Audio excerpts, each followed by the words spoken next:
Why do people only ask themselves deep questions when something really bad happens? Then they forget all about it after, right? And how come people are self-destructive? And third, I refuse to use petroleum. But there's no way I could stop its use in my lifetime, is there? No. I mean, Jimmy Carter would have a great electric car by now. I could have a Cadillac Escalade that would be electric. Tommy, that is I wouldn't have to ride on my bicycle. That is 3 questions. Well, I paid my money and I want a fucking answer, so just give me a second, okay? Hold up. My views are my own. You heard it here first. You heard it here first. You heard it here first. Lightning round.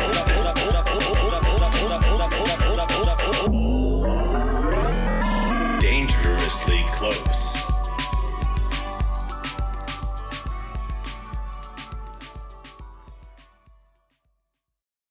This episode is brought to you by William Mitchell Audio. Now, I could tell you all about William Mitchell Audio, but I'm sure you'd rather hear me rap about it.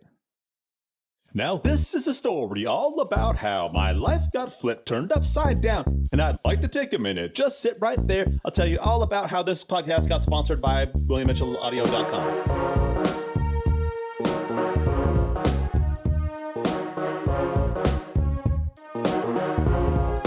West Philadelphia, born and raised. On the playground was where I spent most of my days.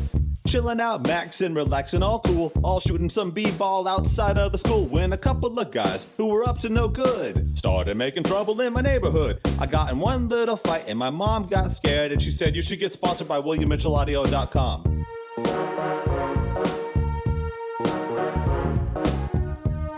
Go to WilliamMitchellAudio.com. My guest today is Daphne Ewing-Chow.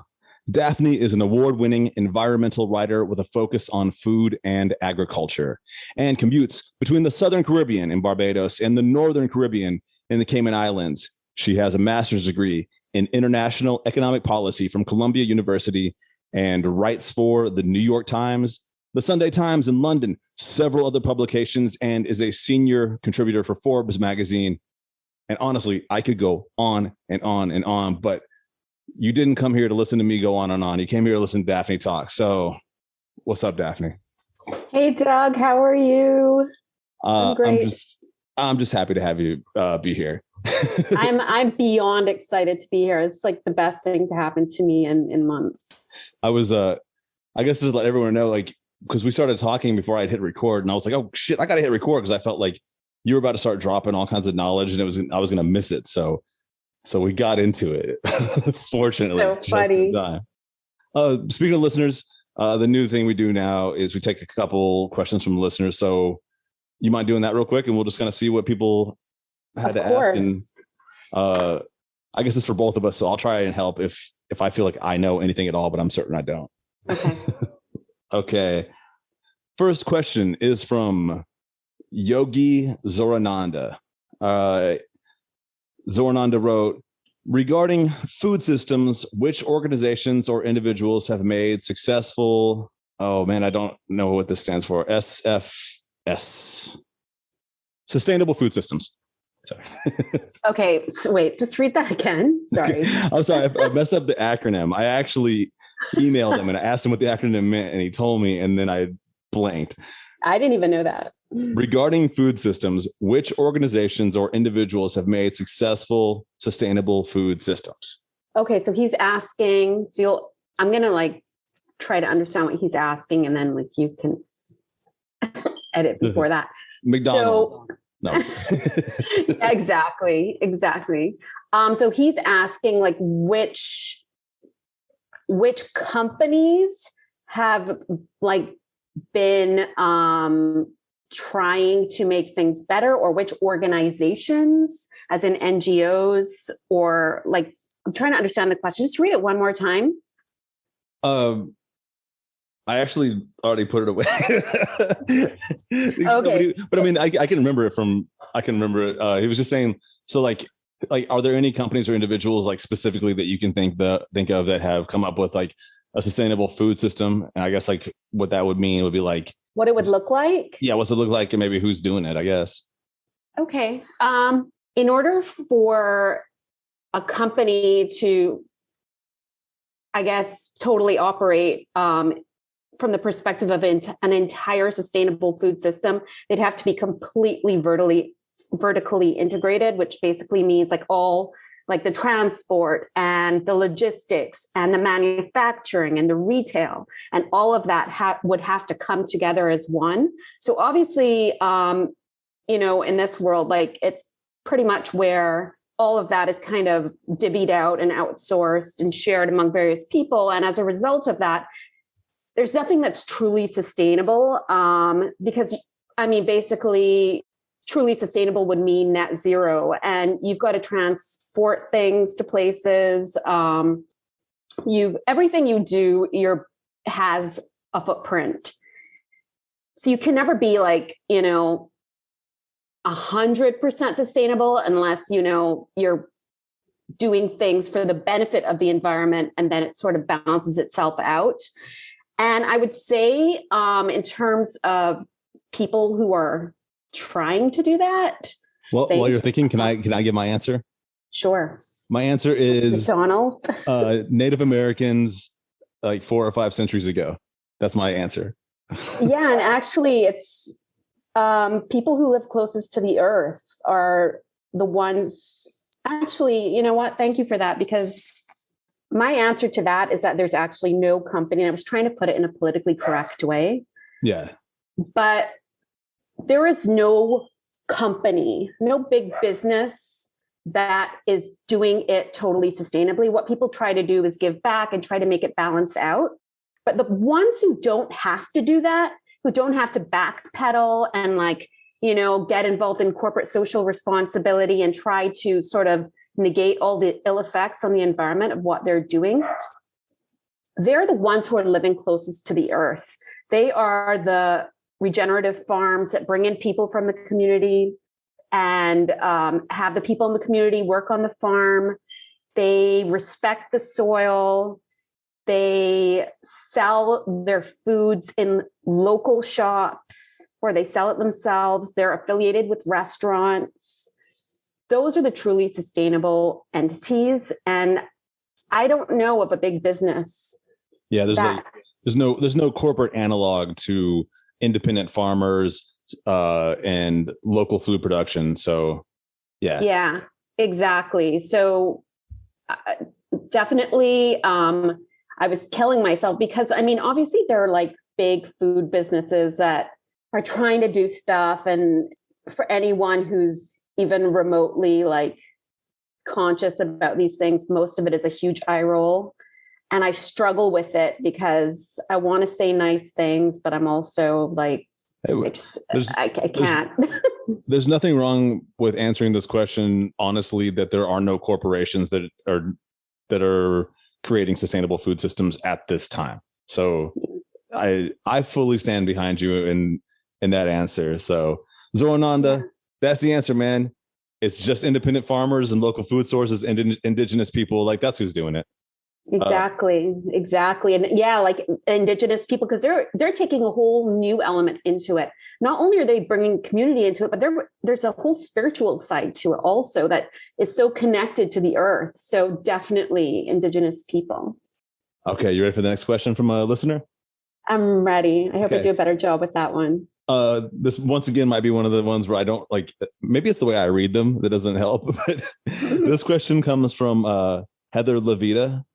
And okay. Heather wrote, could you please ask about what is being done about the current dissipating land for food growth? I was worried about there not being enough space to grow food. There isn't. We are definitely destroying the earth. So much of the land is being used for agriculture, and also in places like, I live in a small island developing state, and we've got very limited land.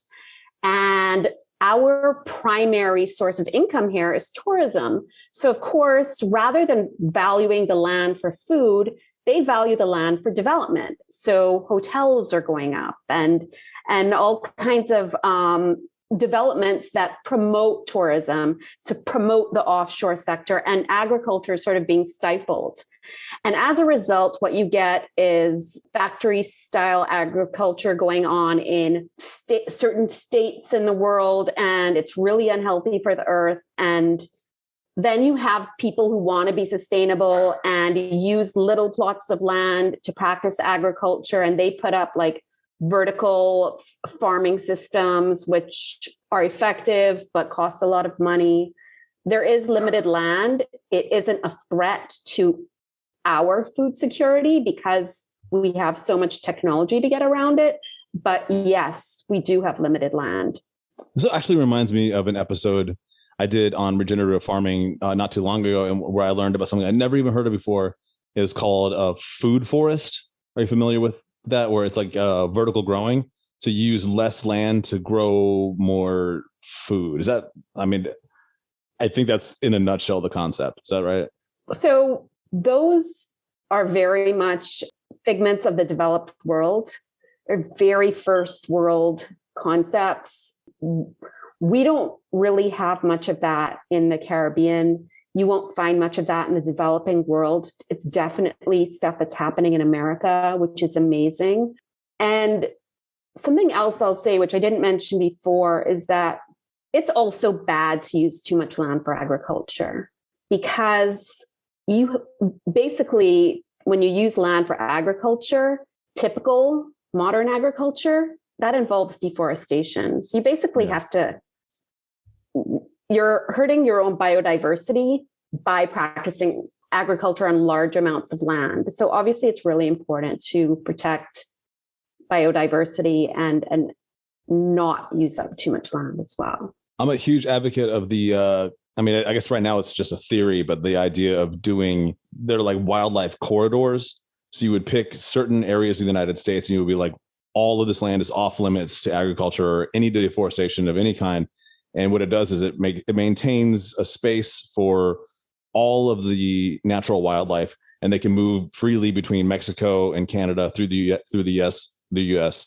And the corridors are picked based on what, specifically are the best ways to go up and down. And then that, obviously, we got to keep feeding people, and it can be surrounded on both sides by farmland, but it wouldn't continue to decimate so many of these species, like grizzlies, wolves, everything, I mean? So I don't know. I think that's a fascinating idea. And I really think that I wish that was what we're talking about, like these days, instead of everybody, what is in the news, because there's so much. Exactly. Exactly. And our version of that in the Caribbean is, I guess, trying to practice sustainable fisheries, because that's really, our forests are actually in the ocean mostly. And so we have like months of the year where you can't catch certain types of marine species. And there's certain parts of the reef that you cannot go. You cannot take people even for tourism. So those are our corridors in the ocean. Yeah. I did want to ask you, you're from the Caribbean. What country are you from originally? So, okay. You want to hear my background? Yeah, I want to hear your background. Okay, it's crazy. Get ready. Okay, so picture it. Okay. Started. Okay, so my dad, Captain Jack Sparrow. Yes, exactly. So my dad was significantly older than my mom. My dad was born in 1929, and he was born in Romania. My family were Eastern European Jews, and my dad was born in Romania. My mom was born in Hungary, and my dad actually was a Holocaust survivor. Wow. I was going to ask you, I was like, that's right. That's in the middle of World War II. I mean, holy shit. Yeah. And exactly. Romania. Yeah. Okay. I'm sorry. Yeah. So my dad was in a concentration camp in the Ukraine. He was a teenager when he got out of this concentration camp, and he was taken with a bunch of boys who they believed were orphans. Basically, I mean, they were out there for a while, and then they got taken over to Israel a few years later. And my dad learned how to make watches. this is all really random. And This is in Israel where he's learning watchmaking. no, he actually learned to make watches in Eastern Europe. Okay. He made his way to New York and was involved in watchmaking in New York. I'm sorry. I'm like, okay, what parts of the story do I skip over so it's not too long? And he gets asked to go to Puerto Rico and set up a watch factory there. And so he's like, cool, like I have nothing going on. And he goes to Puerto Rico. He sets up a watch factory there. And the watch factory is serving Puerto Rico and the US Virgin Islands. And he's selling watches in those two markets. And he goes to Israel on vacation. He meets my mom, who had moved there when she was 18. He was only there for 2 weeks. He totally falls in love with my mom. And they got married within a 2-week period. He was on vacation. My mom was a crazy artist and super spontaneous. And she was like, okay, like, yep, I'll marry you. And she moved from Israel to Puerto Rico with him. Me and my sister were born like 9 months later. Well, first my sister 9 months later, then me like right after that. And this is in Puerto Rico too? Mm-hmm. Okay. And when we were babies, my dad got an offer to open a watch factory in Barbados. And so we left Puerto Rico and moved to Barbados and remained there. My sister and I, we are both Bajan. That is our identity. And she moved to Houston when she was an adult.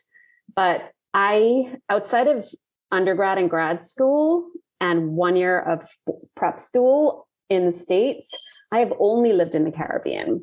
So I lived in Barbados, Trinidad, the Cayman Islands, and then of course I was born in Puerto Rico.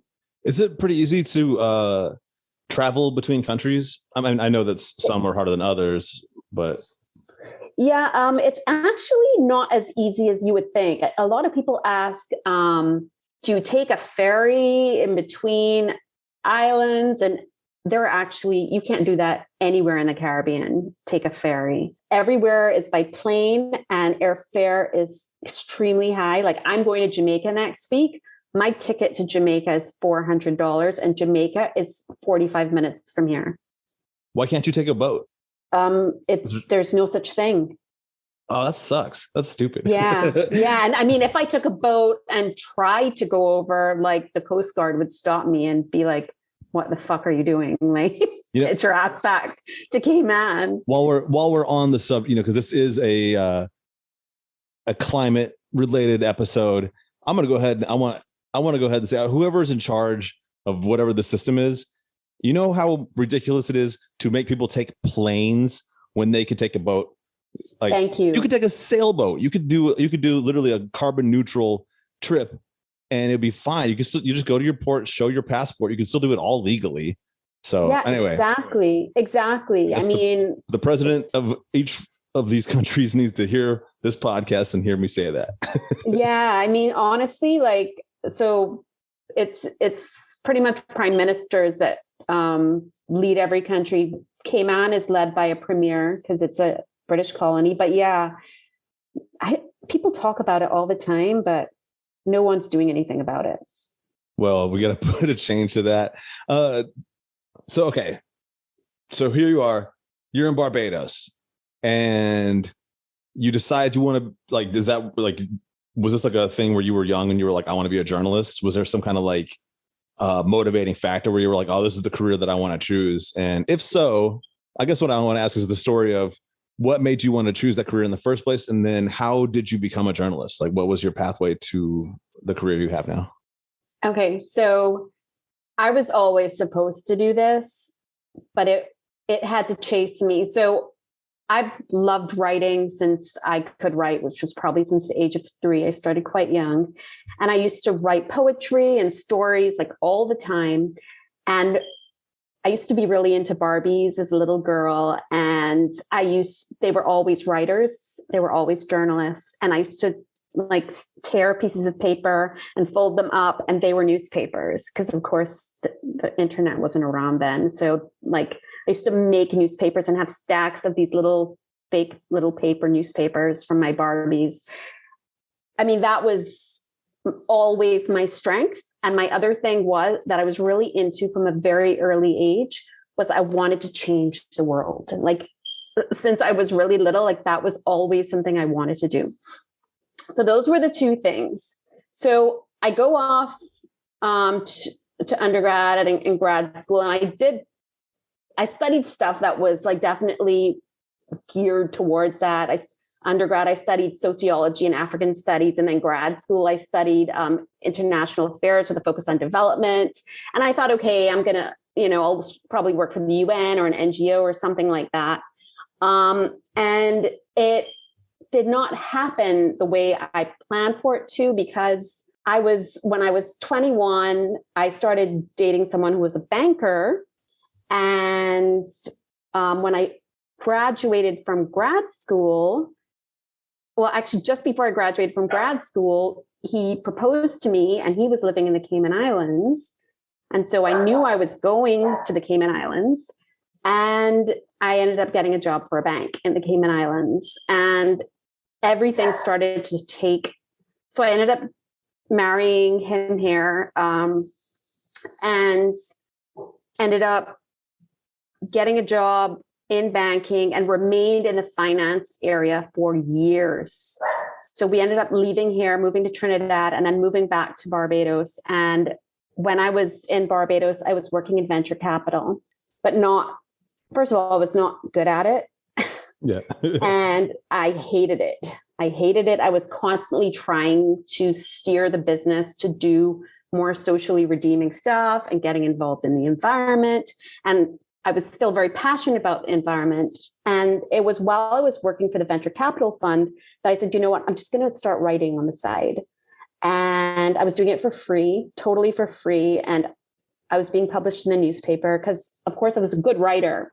People started asking me to write things for them. And I started getting like little amounts of money. It was like beer money.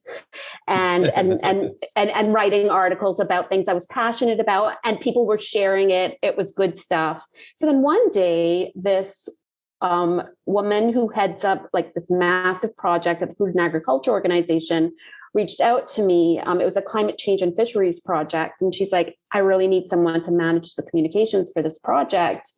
I've read your work. Do you want to do this? And that was like, I was so excited to not work in venture capital. Hell yeah.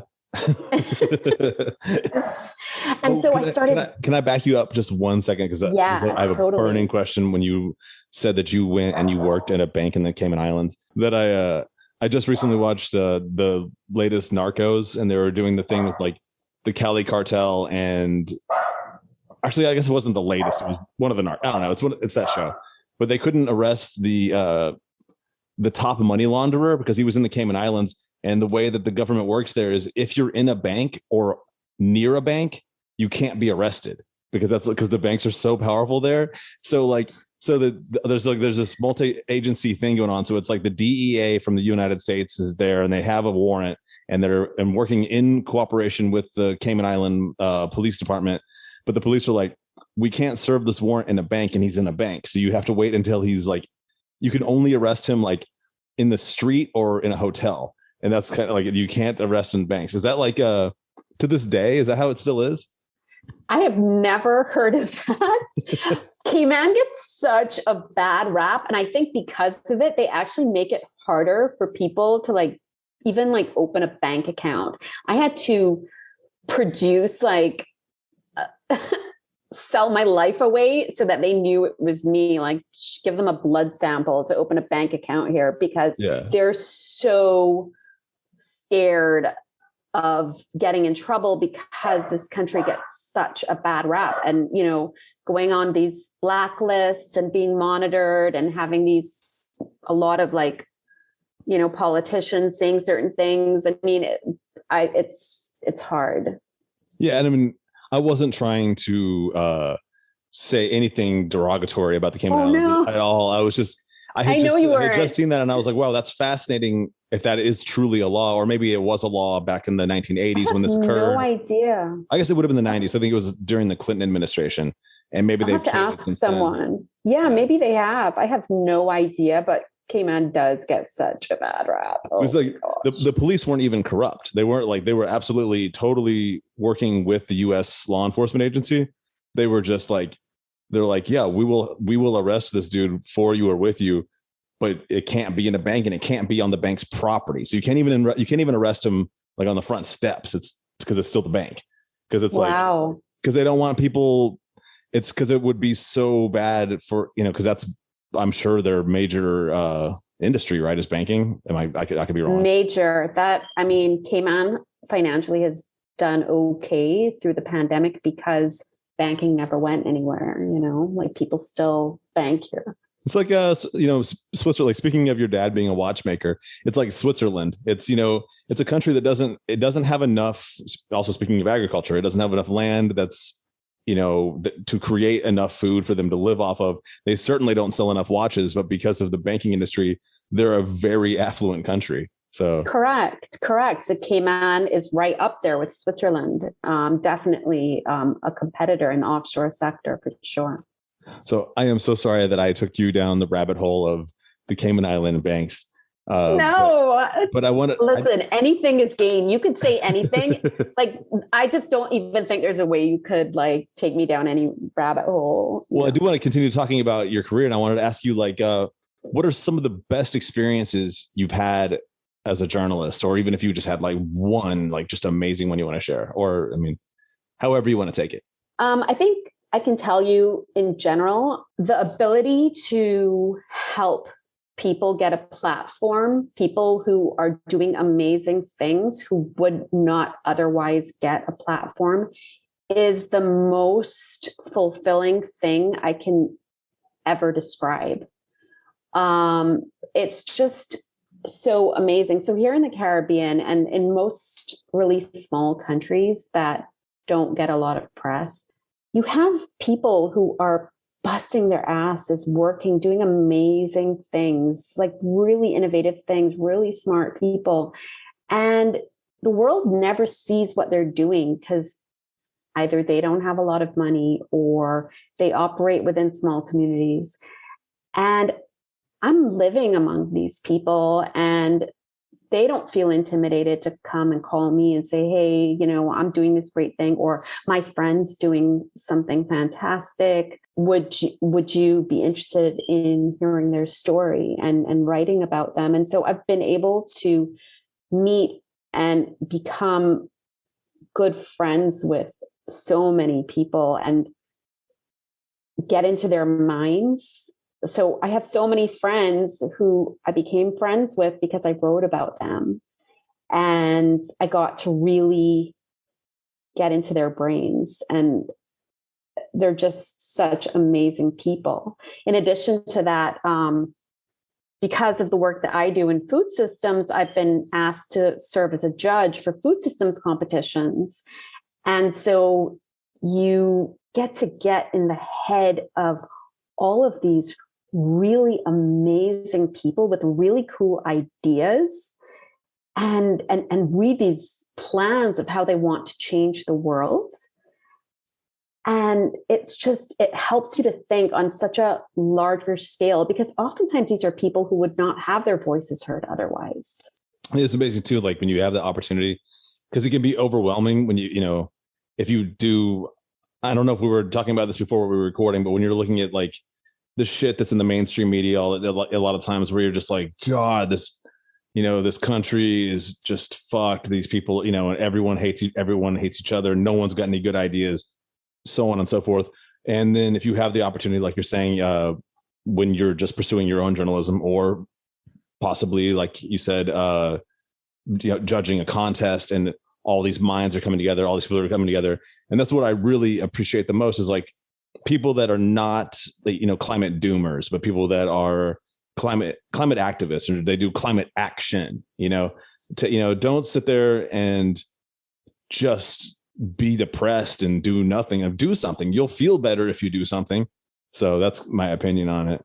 Yeah, it's amazing because I'm around only positive people who they've devoted their whole lives to doing these fantastic things. And a lot of them come from not great circumstances. So I can give them this opportunity to elevate their voice and really do something with their ideas. And it just makes me feel so good that I have the power to help someone who's really talented, who would not have otherwise had that opportunity to get ahead. I'm actually kind of sad that the next question I wrote is this, but I do want to know. So, I mean, after all the positivity that we just said, on the other side of that coin, and that would be, can you share maybe some of the most difficult or dangerous experiences you've had as a journalist? Yeah. So, because the kind of journalism that I do, where I'm focusing on food and the environment, for me, it doesn't really get dangerous. The people who I talk to are typically people who want me to be there because I'm helping and I'm giving them a platform. So I don't get exposed to the type of danger that someone who is like exposing like, a drug ring or, or is in a war zone. Because I don't do that type of journalism, I haven't really been in dangerous situations. That said, obviously there are sad stories that I hear all the time. And people who have had to go through an immense amount of hardship. And that's difficult, but, to bring it to the positive side, I've also been able to help those people and to give them a platform. So do you ever travel to some of these locations, like maybe in places that have extreme poverty, or like we were saying, like there's food shortages and those kind of things? Do you ever travel to those kind of locations and see it firsthand? So I am exposed to it in a very different way in the Caribbean, because the food shortages that you see here are not like the food shortages that you would see. So, for example, I work for the World Food Program, and a lot of the zones that were like other people in my organization would go into, like, in Yemen and in parts of Africa and stuff, like people are really, really, like, they actually don't have access to food. In the Caribbean, where a lot of my work is focused, people who are going through food insecurity, oftentimes you can't tell. That person might not have eaten for a whole day, or they might have lived off of rice for an entire week. But because there are like all these cheap, extremely unhealthy options of food, which will make you completely malnourished, but in many cases obese, or somebody's like, there are a lot of extended networks where people help each other, or like a neighbor would have given you something. So it doesn't look the same. It's when you sit down and hear people's stories and realize how much they're struggling that it's shocking. I mean, do you know the Olympic runner Shelley-Ann Fraser-Price? She's not super familiar. I'm not a big Olympics dude. So she's the up until this Olympics, she was the top 100-meter runner in the world, alive, and now she's number 2. And basically, she grew up in something called a tenement yard in Jamaica, which is basically like homes, like families that have like homes, like humble homes that are around each other. And it's usually typically just like a room or whatever. And their central area is like just like an open courtyard type of thing in the middle. It's not part of the structures. And because there isn't room in the houses, they come outside and they sit and they eat. And she basically lived off of cornmeal out. Like she would sit on a turned over bucket every day and eat cornmeal. That's as a crazy child. that she was able to reach Olympic status with like such a malnourished diet. Yeah, one of the That's top dedication. athletes That's determination. totally one of the top athletes in the world, and now she has a foundation that helps kids in that situation as well. I feel like, and part of what you were saying too, like, does bring a really important point. And I know that the way I framed the question was I was thinking about places that are going through extreme famine, or there's a war that's caused sanctions. There's no food, there's no medicine. It truly is, people just falling over dead because, it's that horrible. It's that nightmarish. But and another way to look at it is, just like what you're saying, that in America, there's people with food insecurity, like you were saying, you don't know it. And I know I live in Nashville. This is a big city. It's a big city with a lot of money and, tons of corporations here. But there's some of the statistics are insane. Like, for instance, in our metro school system, something like 10% of the kids are homeless, or they don't use that word, but they don't have a stable home, or they don't have a particular home, so they fall into that category. And so a lot of those kids are relying on school for food. So that's been a big problem during the pandemic, is a lot of kids becoming hungry, malnourished and stuff because they closed the schools, and that was the one meal a day they were getting. So these are the kind of things, here in the supposed first world country, here in the richest nation on earth, there's food insecurity everywhere. You just might not see it or be aware of it. So absolutely. And it's the same thing in the Caribbean. So we have this same issue with kids who their one nutritious meal a day was coming from school. And then there's the elderly as well who were not getting meals because we had pretty strict sanctions here around movement. And the elderly usually depended on people to bring food to them. And so there were a lot of elderly people who were not getting food either. And, I want to shift gears a little bit and ask you another question about, just because you do more than just, you're more than just a writer. You do a lot. And I could not get to all of that introduction. That's what I was saying, is that I could go on and on and on.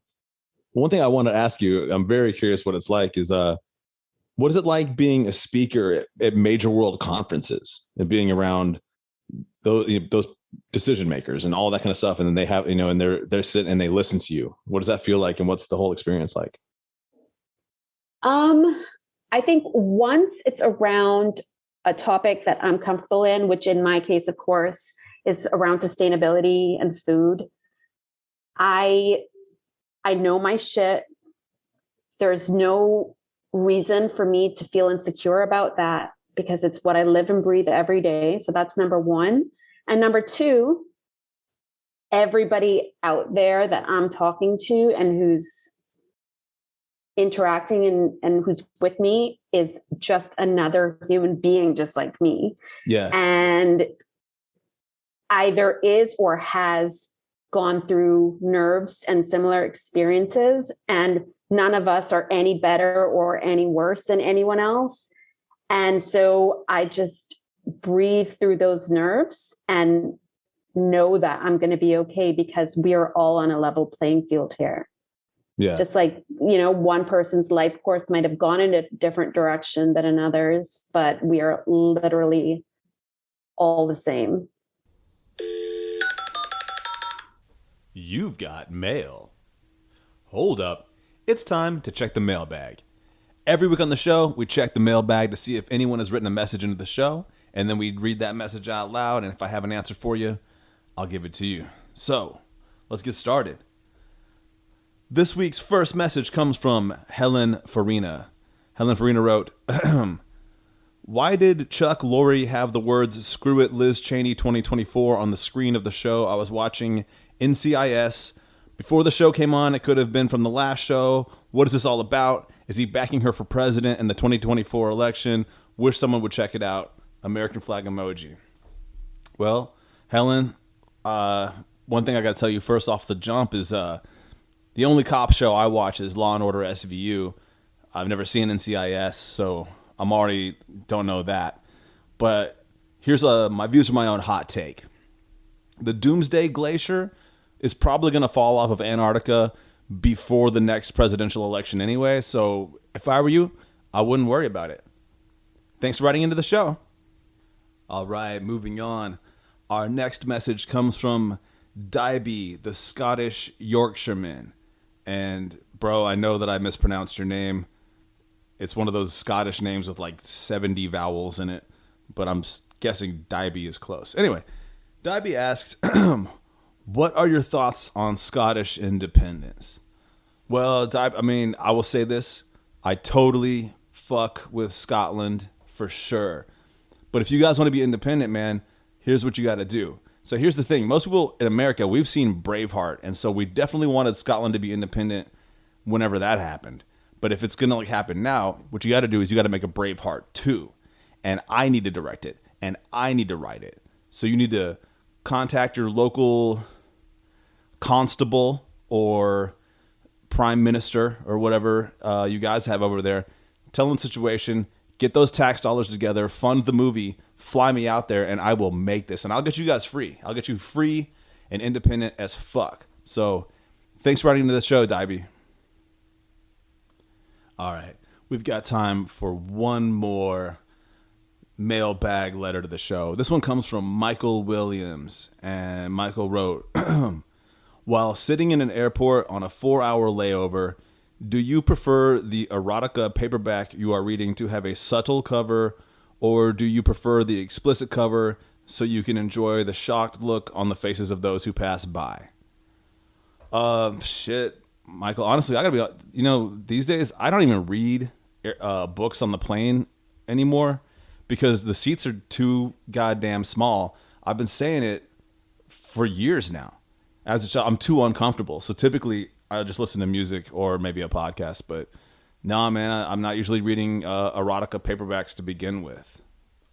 I hope that answers your question. Well, anyway, this has been the mailbag.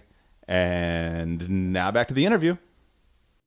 That's good food for thought. Anybody out there, if you have to give a public presentation and you're feeling nervous, bear in mind, nobody in that audience is better than you. They're just people. So, and take it from Daphne. She's spoken to world leaders and told them what's up and did not get intimidated. Well, the interesting thing is a lot of experiences that I have with like really like amazing people that everybody like looks up to and stuff. Like a lot of those things will be one-on-one because I'm writing about them. And sometimes like I can tell, right? Because they know they're going to be written about. They seem so nervous at the beginning of the conversation.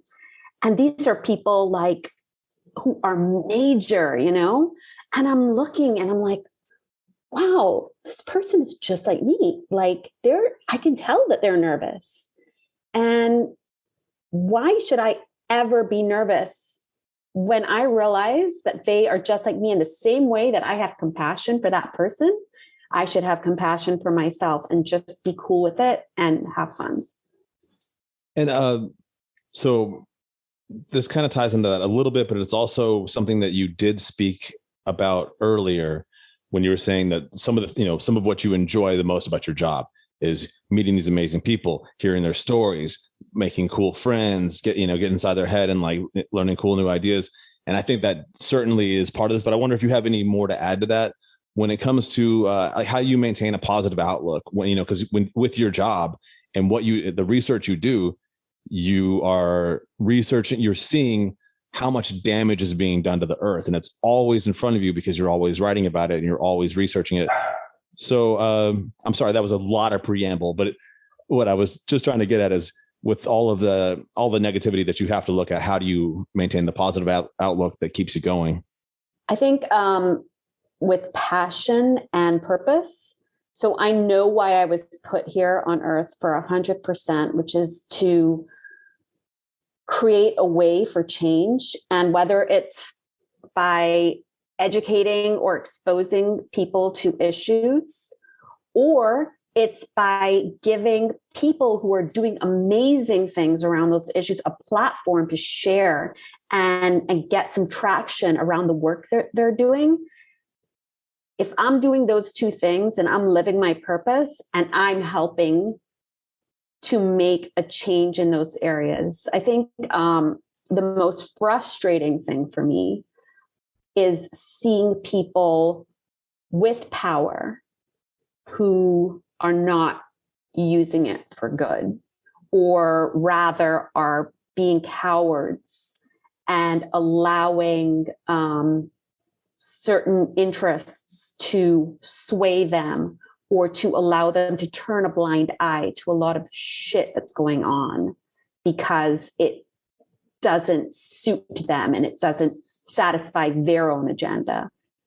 That is, to me, the most upsetting thing, and the thing that makes me feel sometimes powerless. Because also in those situations, like, you also have to navigate yourself as a journalist in a careful way. You have to expose what's going on, but you have to be careful because you also have to operate with integrity. So sometimes, like, it's really hard to expose things that you're sure are happening, but you're not 100% sure. Like, you don't have the evidence in front of you. And if you don't have the evidence in front of you and you say something is happening, you could get sued. So you have to be very careful in how you put out that information. You know, you're making me think of, there's a story right now, and it's partly a very good story, but it's also partly like some really fucked up shit. And it's making me think about, so I'm sure you're familiar with this, but the Ecuadorian people brought a lawsuit against Chevron. It took something like 20 something years. It was called the Chernobyl of Ecuador, I guess, something like that. It was, I mean, thousands of people have died from unethical, fucked up business practices, because Chevron was polluting the water. You know, all kinds of oil related diseases. Like food shortages, and just people getting killed left and right by it. They finally won the lawsuit, and Chevron is supposed to pay them $10 billion, but instead of giving them a cent, they've hired like 200 law firms, something like 2,000 lawyers. The American humanitarian lawyer, who was kind of the spearhead of this, they were able to bribe enough people in the judicial system here in America to have him illegally imprisoned. He's still imprisoned for almost 3 years. He spent most of that on house arrest, but then a lot of that in an actual prison. And the Board of Prisons, and on a misdemeanor, they got him on contempt of a judge and put him in for but it was all just basically, it was like a corporate prosecution. Basically, the attorney, like the state's attorney, wouldn't take the case. So like, I'm not going to prosecute this misdemeanor. And so they hired a Chevron prosecutor. They took probably $1 million in taxpayers' money to pay this law firm to punish this dude just politically and all this shit. But on the bright side, Chevron, I guess maybe it will have a cooling effect on how much in the future they're going to just dump oil onto the lands of indigenous people, or farmland or whatnot. Right. I'm sorry that I went off the rails on that. It's just that I learned about it recently, and it just had me infuriated, and then you got me up on it again. Because that's the thing about these people. It's their penalty that they're supposed to pay is, I think it's about $10 billion. And these guys are going to spend $10 billion on lawyers to not pay the $10 billion that the Ecuadorian people are owed. Like that's their mindset. So yeah, that is frustrating. And so I guess we really kind of took a turn from how do you keep a positive outlook? Well, that's the thing. So there's like the two sides. There's obvious, like, you're aware of this stuff and it keeps me passionate and purposeful. But at the same time, I know that there's limitations around my power, because if I'm in jail, there's nothing I could do from there. I have to operate with extreme integrity, and never state something unless I have the true facts, even if I'm sure of it. Yeah. And yeah, of course, these corporations they're so litigious, and they would do anything they can to try and harm a journalist that is a thorn in their side. Of course. I do want to say, I was trying so hard not to do doom and gloom, and I'm not going to, because I want to talk about, you were saying, like, because you do meet these inspiring, interesting people, you get to go do cool shit. And you recently wrote an article called Darcy depicts food and water insecurity in some of today's most iconic images.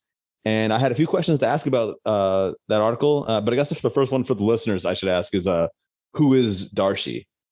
Okay, so Darshi is like one of the coolest people I've ever met. And he's like an example of why I do what I do. And so, like, I added him, and then I went on his page, and oh my God, like, his work is just like some of the most beautiful photography I've ever seen. And it's all depicting food and water insecurity, and also stuff around women's empowerment, because he's from Kenya and he grew up on basically the outskirts of the most biodiverse forest in all of Kenya. And that was just like his childhood backyard. Like if you live next door to the park, Yeah. that was his park. Like like, you know, like blow up brain, you know, the thought of That would be amazing to be a kid growing up next to a rainforest. It's crazy, right? Yeah. And you know, in Kenya. So he was super poor, didn't even own a pair of shoes, and they were farmers, and he used to have to take the animals to graze in the rainforest every day as a kid. And he just depicted that story to me. Well, first of all, obviously I reached out to him and I was like, you know, I didn't even know that this was his story. I actually thought he was like some fancy photographer who depicts food and water insecurity. And, you know, and then I get into his story and I'm like, oh my gosh, he wore his first pair of shoes when he was 15 years old. I mean, Yeah, I remember reading that. Yeah, that's crazy. That was his first his first closed pair of shoes or something. Yeah, his first closed pair of shoes. And he only started photography like 5 or 6 years ago. And he won the biggest environmental photography competition in the world 2 years after he started. He won a massive national environmental photography competition the year he got his camera. And by the way, it was just like a secondhand camera that he got from another photographer, because when he moved from where he grew up, which was an area called Kakamega, he moved to Nairobi to live with his uncle. He started modeling, and so he knew photographers. And this guy, yeah. And so the guy let him have the camera, and suddenly his whole life went in a different direction. Wasn't it his breakthrough photo? It's a picture of a little boy that's drinking out of a mud puddle. Yep. And I recall this just from your story and your depiction of it. He was taking the photo, and then he realized like how sick that kid could get because from the dirty water, and gave him like a water bottle. But that was the photo that shot him up to like, that's the one he won the award for, right? The that gigantic award you were just talking about. Yeah, it was a massive award. It was like announced at the UN climate conference. So basically that child was actually in the same spot where he grew up. He went to his granny, and he saw this little boy, and he wasn't even intending to take a picture. He was taking pictures in the area, and then he saw the little boy, but he had already taken the picture, and that completely made his career take off. He's judging. Wasn't there like also, like you're saying, that little boy was in the same spot he had been when he was a little boy, except for it had been a completely different place, because there's, I guess, could you describe what is happening to the Kenyan tropical rainforest? Sure. So basically, they've lost a significant amount of this rainforest due to deforestation. The area around the rainforest, people are really poor, and they're using obviously the trees for cooking, because that's like they're still cooking with fire. The ground is getting cleared just by like cattle coming through, and there's development going on in the area, and it's actually been a massive issue in Kenya. And as a result of the deforestation, there's the water insecurity has been a major issue there for years, but obviously with deforestation, it gets worse because a lot of the water sources are drying up. Darcy's also like, I mean, he's behind a lot of humanitarian and environmental initiatives, right? Like now that he had made a name with himself with his photography, he's got like a lot going on and trying to reverse some of that damage. Is that correct? Yeah, so he's basically bringing exposure to these issues. So he works with like women's organizations. So one of the NGOs that he's working with in Kenya, they focus on nutrition, and so he did a campaign with them around children and nutrition. He did a huge project with another NGO around female genital mutilation over there. There's something called beading, which I didn't even know what that was until I spoke with him, which is basically I can't speak to it in an educated way, but it basically has to do with little girls being sold off into marriage at like the age of like 9 years old because their parents like can't afford food. Yeah, fucked up.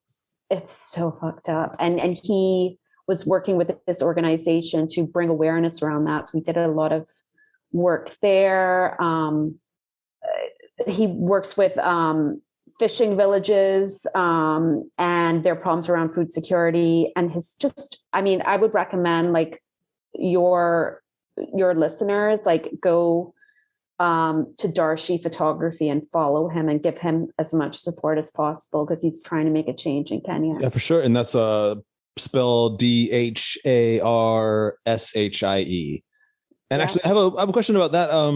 Do you have a favorite photo from his portfolio? Like, is there anyone that's like that's your favorite one? Oh, I love his photos. He's very focused on women's rights, and he's focused on water insecurity. And he does a lot of images of women and young girls going to collect water. And sometimes these women and young girls are walking for like over an hour to go and get water. And he has so many pictures in different times and settings of women doing this. And it's so profound. It's just like we complain about the dumbest shit. Yeah, we. And you ever had to walk 3 miles to get water to survive? Exactly. Can you imagine?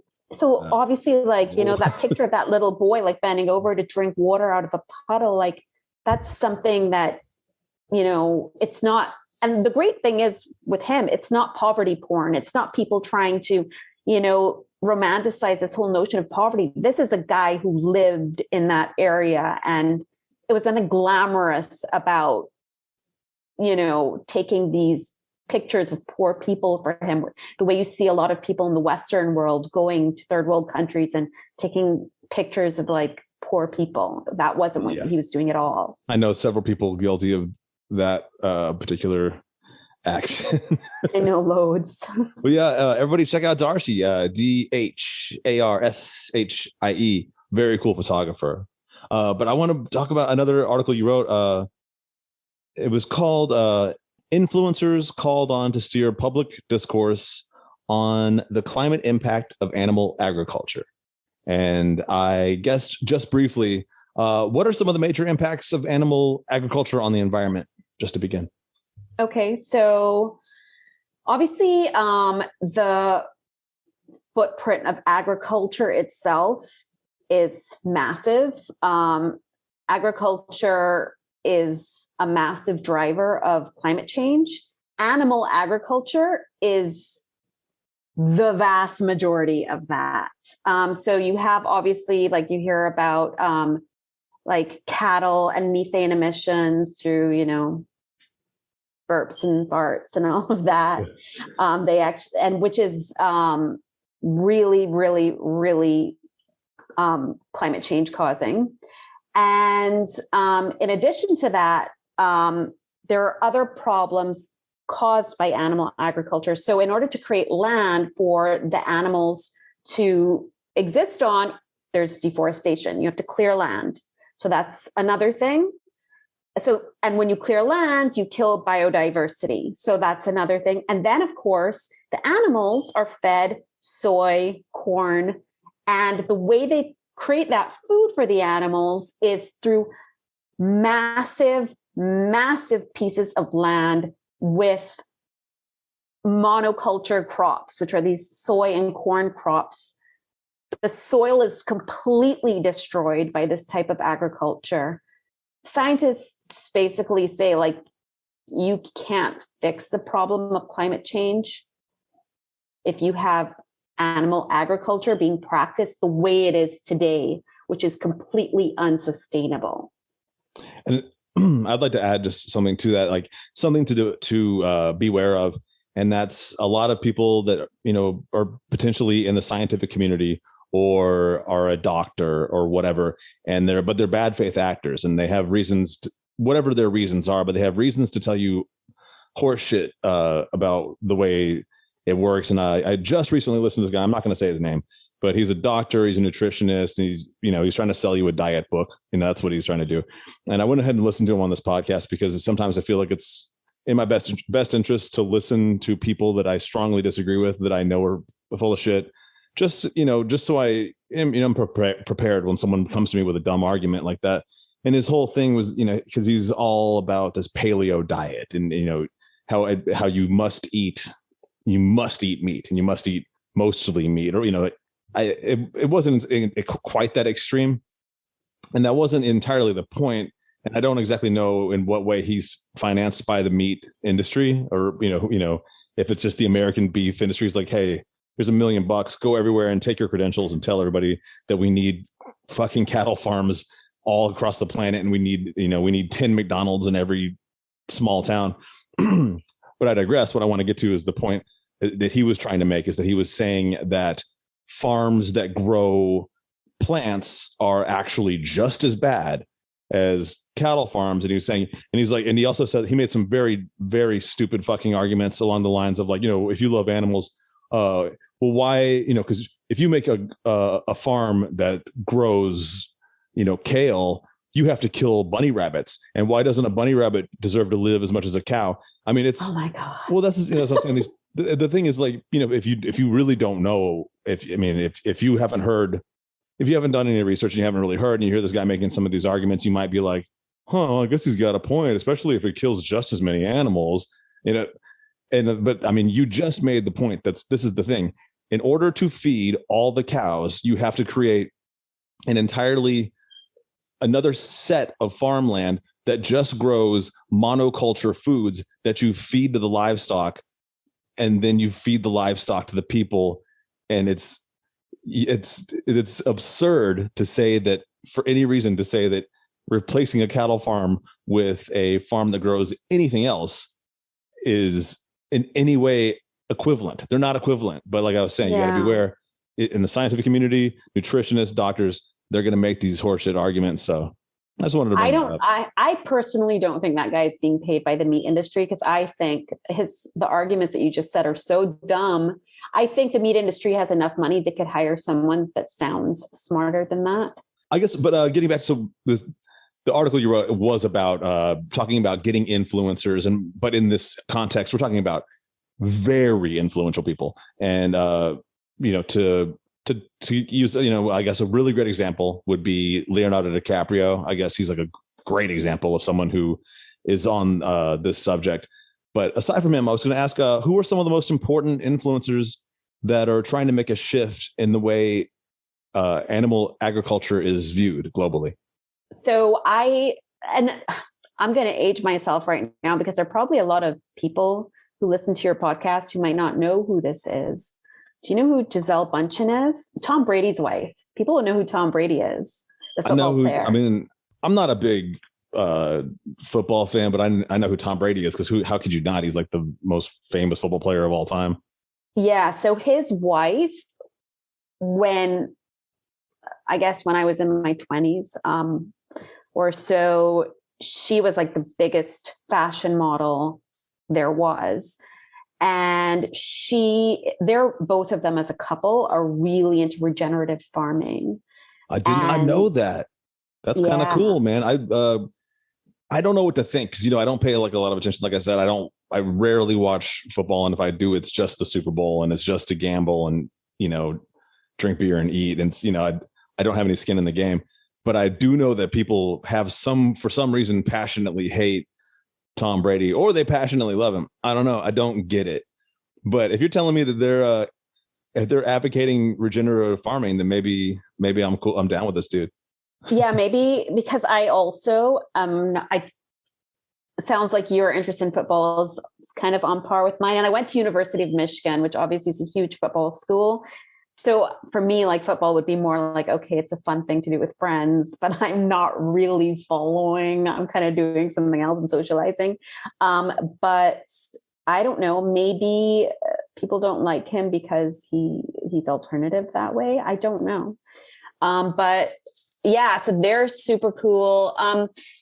That article that you're talking about, the organization that I interviewed, the head of the organization, they're a South African organization.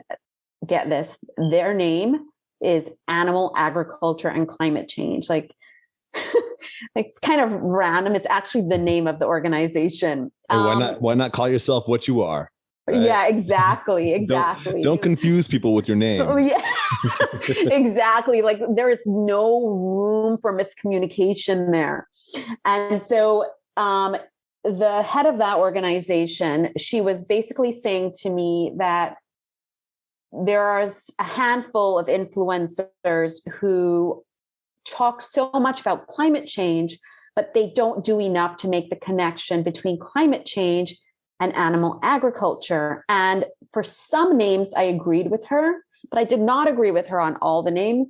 So for example, I thought she was being unfair to Leonardo DiCaprio. I think that he has made that connection. The one that I agreed with her on was Pope Francis. I feel like he could do more to make that connection because he is quite an activist in terms of his speeches and all of that around the environment. He's very vocal. Wasn't he the first Pope to ever be awarded something by PETA? Like, because he's like a friend of the animals? Yeah, so not because he was a friend to the animals per se. Well, he was talking about climate change. And also, I think he had said somewhere that animals have a soul like people do, which I think it was that. But then PETA was pissed off at him as well because he wasn't making that connection. So he kind of, it kind of went both ways. Another one that I agreed with her on was Richard Branson. He hasn't really made that connection. I don't know who's Richard Branson. He is the owner of Virgin. He's like the guy who went to space. Yeah, okay. He's a billionaire, right? Yes. Yeah.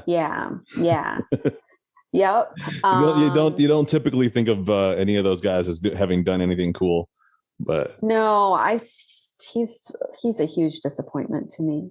He's in the Caribbean a lot, and I wish he would do more.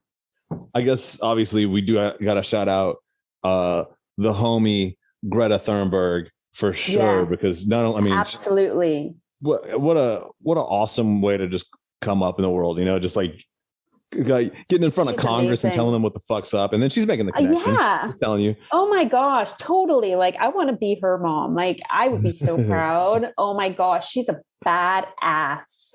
She's a little girl who is a badass. I want to ask you this this is a person that is like, if I could imagine anyone that's more just seems like, you know what?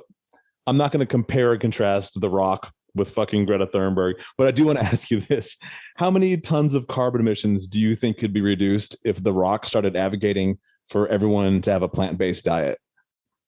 The Rock? Yeah, The Rock. If The Rock was like, I have a plant-based diet, my muscles are this big, and I eat plants to do it, and you should do it too. Oh, I get it now. I thought you meant like he was like the biggest influencer ever. I was like, I could think of a few people who could get their message across better than him. Yeah, but you got to think how many like just I get what people you're out there are like, now. I want to be like him, and so they're going to do totally. Especially if you, I mean, people can have huge fucking muscles and be completely plant-based. mean, they've been doing documentaries on that. Also, the strongest man in the world. Yeah, Vegan. exactly. Exactly. And there are a bunch of guys on the NBA who are vegan. I think both Venus and Serena Williams are vegan. Definitely Venus. I think Serena as well. Gosh, there's so many athletes now that are vegan. Some people are realizing they get more longevity in their sport. Yeah. I've interviewed 2 NBA stars who are vegans. DeAndre Jordan. And let me just make sure I get the name of the team right so I can actually sound like I know stuff about US sports. Okay. Oh, he left the Brooklyn Nets since then. Okay. So I interviewed DeAndre Jordan, who's was with the Brooklyn Nets. And he's an avid plant-based advocate. So he has a show around it. He has a cooking show. He has invested in an alternative egg line, and I forgot the name of it. And that's cool. Yeah, and he invested also in Beyond Meat. A lot of celebrities have invested in Beyond Meat. And when I interviewed him, he was at the top of his game. And then there's Bismack Biyombo, who's also another NBA star. He's from Congo. He's also a vegan, and he's a militant vegan. Like, his diet, I'm just like, how do you even live? Like, it's crazy how strict he is. But these guys are like at the top of their game, and they're vegans. I think like the amount of athletes that are vegans are enough proof that you can get your protein from plant-based sources. And it is amazing too. Like, when you think about like, who are people that influence you? Is just people that you admire. You know, like the word influencer is getting a bad name, because when people think influencer now, you think of some asshole on Instagram that like takes pictures of themselves in a Lamborghini or on a yacht, and then they post some quote that written by like Gandhi that they don't fucking subscribe to, and they don't, like, that's what you get when you think influencers. But when I was thinking, like, a thing that affected me personally was Kobe Bryant. He wasn't trying to influence me. It was just an interview that I read with Kobe Bryant, and he was talking about meditation, and that he meditated before every game. And as a matter of fact, that's like how he decided he wanted to retire, is because his meditation was always about basketball, and he let his meditation guide him. And more, his meditation would go away from basketball. They wanted to go to other things, and that's when he knew it was time to quit. And that was like, to me, I was like, that made me want to meditate. And it's, that, so that's what I think what we mean by influencer. I mean, like, totally a person that you admire for whatever reason, athletics or for whatever reason, and they do something you want to do. So The Rock, man, Dwayne. Yeah. So I get what you were saying now. I was like, is he that big? But now he is physically that big, but he's also, he's the highest paid actor in Hollywood. Is he? I had no idea. Yeah, nobody gets a bigger check than The Rock. So wow. if you can get that guy, him. And everybody, like, they follow him on all the social media. He's always just in the gym working out, and he gets billions of views. He should just be like, you know what I did? I just ate a salad made out of plants, and I'm lifting weights, and I'm still this big. He would just have to like do a lot of like protein powder and beans and stuff. I'm gonna go and look at what his diet is. I think it's super healthy. I think it's actually kind of disgusting. I think it's like, really?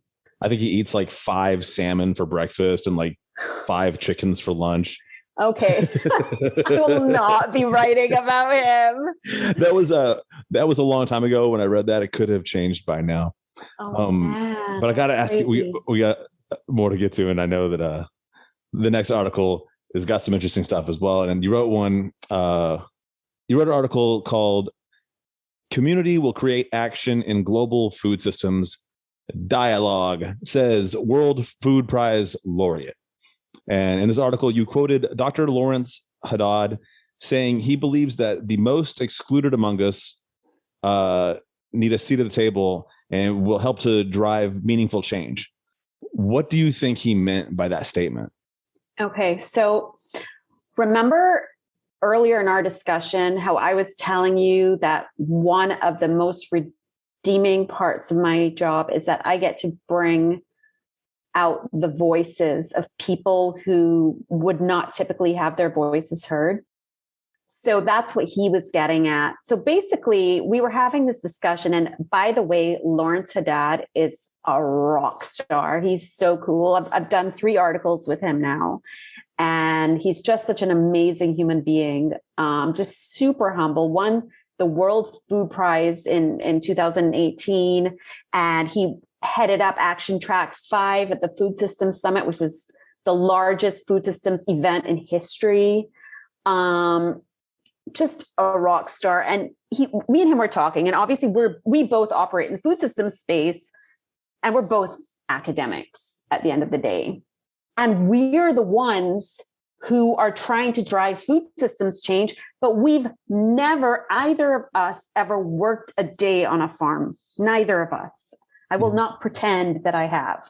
And he's like, who am I to tell a farmer what to do when I don't know the fucking shit they have to go through every day? I'm sitting here in my air-conditioned room writing these, like reports and stuff and saying what they should do. And they're out there in the hot sun making food for us to eat and are among the most food insecure people in the world. They are the ones who need to be at the table telling us what we should do. And so as a result of that, they opened all kinds of platforms leading up to the Food Systems Summit to allow people from all backgrounds to come to the table and give their views and to create events and have a free space on these platforms where they could have like a point of advocacy around their ideas and their experiences. And in addition to farmers, there were women, there were people from marginalized communities. And one of the most important groups that almost always get left out, it's changing now, was young people. So you had like 15-year-olds sitting there and talking about change and influencing their friends to sign this pledge saying, I'm not going to eat this kind of food because, like it's associated with X, Y, or Z, negative environmental or health outcomes, or, it's not fair trade or whatever else. And these are kids doing that. How amazing to have an inclusive movement around food. It was the first time ever to have an inclusive global food movement. Yeah. And then like you're saying, it's obviously it's so very important to get different, marginalized people involved, let their voices be involved, people that are never getting to have their voice. And like you're saying, you don't work on a farm. Dr. Haddad doesn't work on a farm. A lot of these scientists don't work on a farm. So, which is fine. Everybody's got their role to play, but a lot of the people that are on these farms really need to be heard. And I think the way you couldn't be said better, but the way you said it, that there's really, truly, what could be more important than getting young people involved, the youth involved, because these people are going to be the ones, they're inheriting the earth from us, and they deserve to have a chance to have their voice heard, to say, hey, shout out Greta Thunberg again, but all kids should be able to be like, I want there to be a viable food system when I'm an adult. I want there to be clean oceans. I want to be able to breathe the air. So you got to involve the kids, man. You can't leave them out. It's absurd, Well, I'll give you just like the coolest example. So remember I told you that I've done 3 articles on him. So the second one I did was actually around the involvement of youth in food systems change. And so he brought one of the young people that he works with onto the call. So the call starts and we're kind of all getting warmed up and I'm asking questions and it's all very formal. And she hasn't spoken yet. Her name is Maureen and she's from Kenya. And so Lawrence speaks and then Maureen comes on. And the first thing she does is she's like, So let me tell you, Daph. She calls me Daph. Like, I've never had someone come on an interview and call me Daph. And it was amazing. It was like, Yeah. she just brought this fresh energy to the room where she might be half our age or, quarter of our age or whatever. And she's not intimidated by anyone. She knows who she is and what she wants to do. She doesn't have all these hangups that adults have. Well, she's actually an adult already, but a young, very young adult. And she was just chill. She's just, leaning on her arm. She's like, let me tell you, Daph. It was awesome. Cool. But Daphne, I got to tell you something really important. We're getting dangerously close to the lightning round. I got to explain to you how the lightning round works. This is the game section of the podcast. This is where you can, like, if you answer all the questions correctly, you win. I have a really good feeling you're going to win, but basically you have no time to think. So this is a completely non-cerebral, this is all gut reaction. So when I ask the question, don't think about it. It's whatever the first thing pops in your head. That's the answer. All right. You ready for the lightning round? Yes. Okay. Best restaurant in the entire Caribbean. Oh my gosh. Best restaurant in the entire Caribbean. Shit. Oh my gosh. And I can't think. Okay. But I can't say that one. Crap. Yeah, you just gotta say whatever your gut says. Just okay. I'm sorry. I'm really sorry. Okay. This is like a stomach centric question because it's what do you think is the yummiest food? Okay, best restaurant in the whole Caribbean. My friend's restaurant is a restaurant called Cayman Cabana. It's owned by Luigi Moxham here in the Cayman Islands, and they specialize in farm to table. All of their meals come from local farms, and their best meal is a coconut ceviche, which is fantastic with locally grown sweet potatoes on the side. All right, you heard it here first. Is that Cayman Cabana? Yep. All right. Yo, next time you're down in the Cayman Islands making a deposit, drop by Cayman Cabana and get some really dope ass food. All right. Your favorite movie that takes place in the Caribbean? Oh my gosh. Why are you doing this to me? That's an awesome question. Oh my gosh. James Bond, Jamaica. Oh, there's a James Bond in Jamaica. Which James Bond was that? And actually, the James Bond movies were written in Jamaica. Well, not that guy. Oh, I did know that. The guy that writes James Bond was living in Jamaica. Yes, he was at GoldenEye Resort. He had a house there, and he wrote them. And at least one of them was shot in Jamaica. Yeah, and GoldenEye was probably one of the best James Bond movies, and it was an awesome video game on Nintendo, like way back in the day. That's an old school game. It's really fun. So, all right, shout out. What was the question I asked you? Oh, James Bond. Best movie to be shot in the Caribbean. All right, damn, we're kicking ass at this. All right, your favorite musician or band from the Caribbean?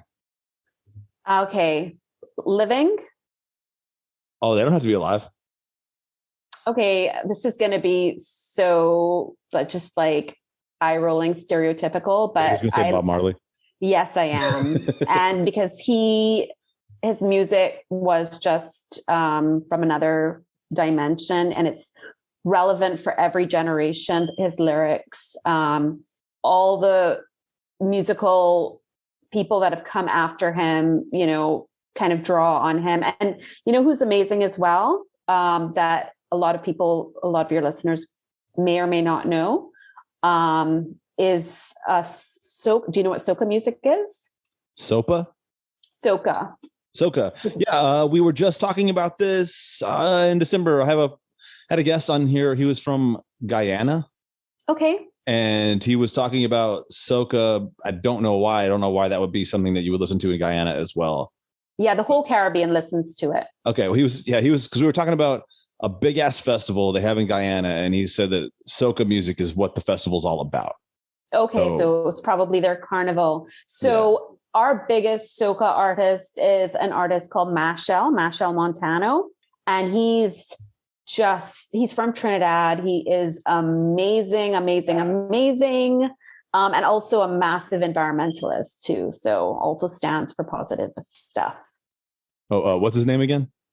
Machel Montano. And he's also an environmentalist. All right. Shout out Machel Montano. I'm going to check that out and put it on my playlist later tonight. All right. Here's this one. We kind of got into this a little bit, but fresh eyes, because this is the lightning round. So you have to just go super fast at it. If you could convince 3 people to become full-time influencers for climate action and environmental awareness, who would you convince? And I'm telling you, you have like a magic power. You could just go up there and you tell it, you're like, do it, and they do it. Okay, so these would have to be celebrities, obviously. So I would say Rihanna being one, and obviously she's from my home country. I would say, let's see, who's like super, super loved. Oh my gosh, you're stumping me because I'm like going to think of like intellectual icons because I'm Lightning. a dork. Sorry. Okay, I'm going to say. Who's that dude that just got Rihanna pregnant? Oh my gosh, what was his name? What's his name? I can't remember his name. I can't believe I'm blanking on who got Rihanna pregnant too. Yeah, I'm blanking on his name completely. Well, obviously that means he's not a good influencer to pick if we can't think of his name. Yeah, and the thing is, I'm like thinking of people who are already influencers, like Jason Momoa. He's a huge environmental influencer. Yeah. And I would say like push it harder, Jason Momoa. And who else?